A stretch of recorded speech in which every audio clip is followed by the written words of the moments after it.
नमस्कार, न्यूज 21 लाखांदूरमध्ये मी आशिष साखरे आपल्या सर्वांचे स्वागत करीत आहे।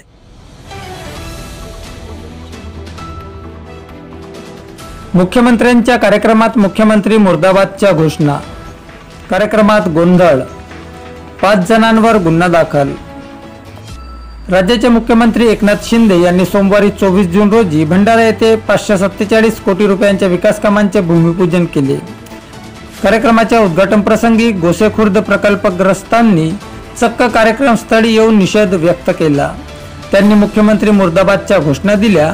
बंदोबस्तावर तैनात असलेल्या पोलिसांनी प्रकल्पग्रस्तांना कार्यक्रमस्थळाहून बाहेर काढले। प्रकल्पग्रस्तांच्या मागण्या अद्याप पूर्ण झालेल्या नाहीत, त्यामुळे प्रकल्पग्रस्त नाराज आहेत। त्यामुळे त्यांनी कार्यक्रमस्थळी मुख्यमंत्र्यांचे आगमन होताच व्यासपीठापुढे घोषणा देणे सुरू केले। त्यामुळे काही काळ गोंधळाचे वातावरण निर्माण झाले होते। भंडारा येथील रेल्वे मैदान येथे मुख्यमंत्री एकनाथ शिंदे यांच्या कार्यक्रमात नारेबाजी करणाऱ्या 5 जणांवर पोलीस स्टेशन भंडारा येथे गुन्हा दाखल करण्यात आला आहे।